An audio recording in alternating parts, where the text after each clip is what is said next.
चलिए, the crust, the uppermost layer of the earth is known as crust.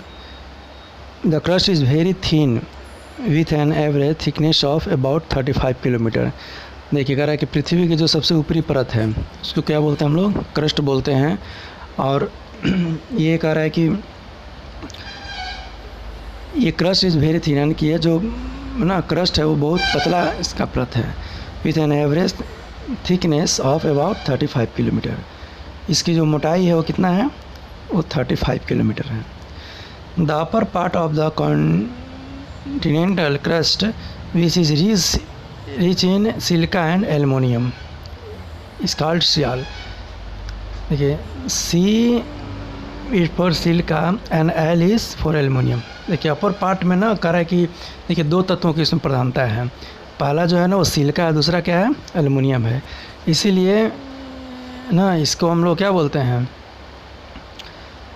इसको बोलते हैं सियाल बोलते हैं ना। और इसका ये अपर पार्ट में हो गया। और lower part is the continental crust and whole the ना oceanic crust and composed mainly of denser materials is rich in silica and magnesium. They are together called सीमा ना। Si for सिलिका और Ma is for magnesium. देखिए, अब जो lower part है ना, ये देखिए इसमें दो तत्वों की प्रधानता है ना। पहला बोल रहा है कि सिलिकॉन और दूसरा है मैग्नीशियम। तो जब दोनों तत्वों को मिलता है तो इस लोअर पार्ट को क्या बोलते हैं हम लोग? सीमा बोलते हैं, याद रखिएगा। क्रस्ट के अपर पार्ट को क्या बोले हम लोग? सियाल बोले। और लोअर पार्ट को क्या बोले? सीमा बोले। चलिए नीचे आते हैं। The mental.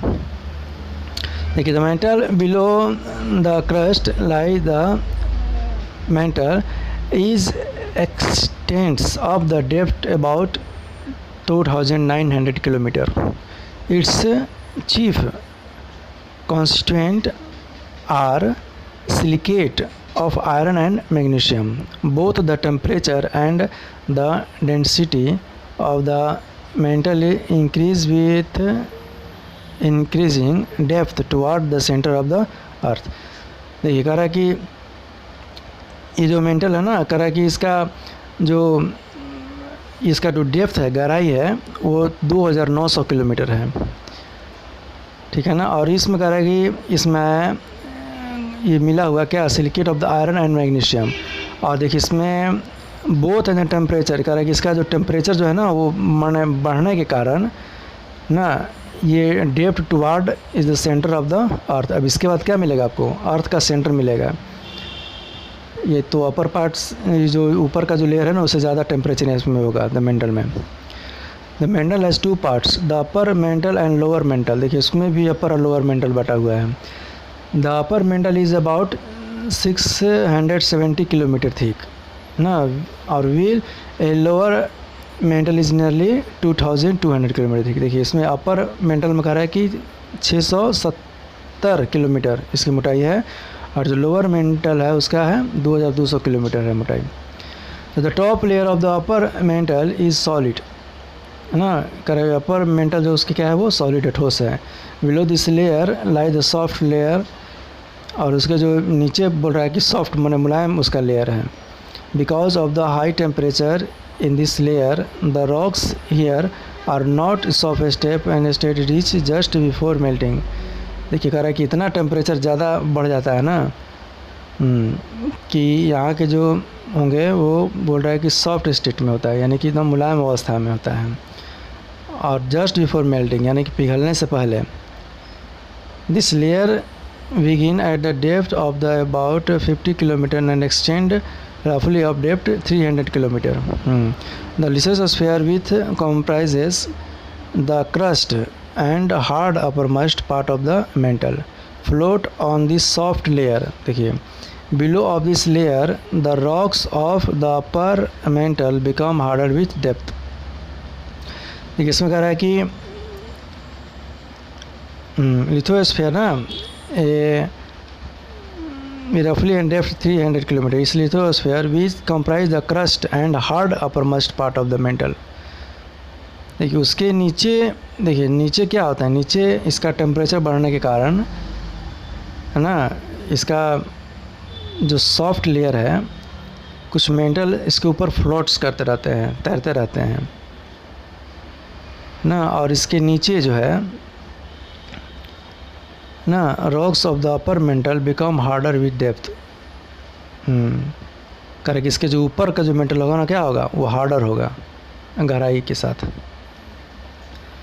The lower metal is solid region starting at about 700 kilometre. Unlike the upper metal it is composed of rocks of uniform hardness. देखिए, जैसे जैसे हम लोग ज़मीन के अंदर जाते हैं वैसे वैसे इसका टेम्परेचर बढ़ेगा ना। पृथ्वी की जब केंद्र की तरफ जाएंगे तो वैसे वैसे उसका क्या होगा, टेम्परेचर इंक्रीज होगा, बढ़ेगा। हाँ, तो मेटल तो क्या है, उसको सेकेंड लेयर बोला गया यहाँ पर, और इसका स्टार्ट करा कि 700 kilometre.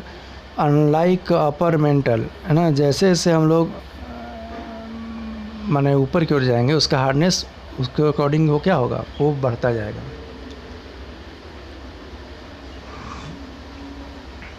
The core, the innermost layer of the earth is called core. It is about 3500 kilometre thick.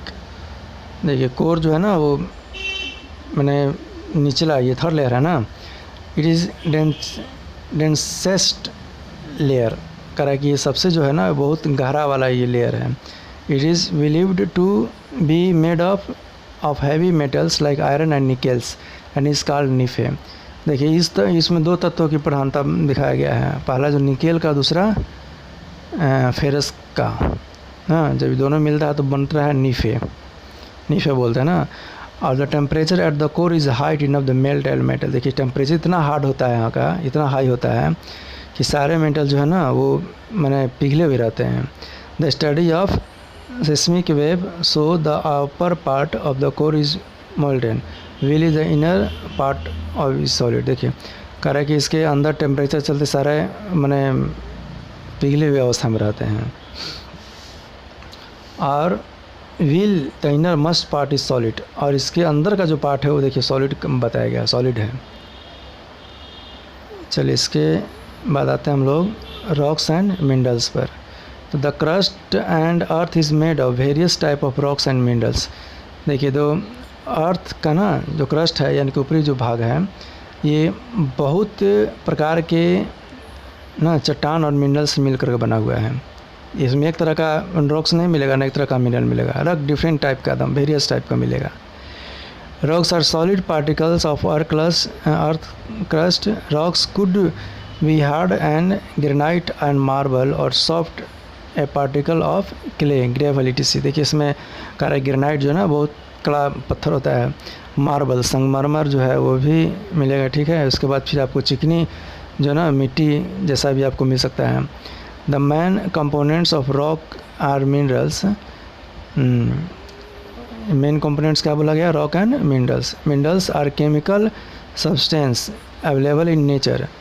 करा कि प्रकृति में ना एकदम रासायनिक पदार्थ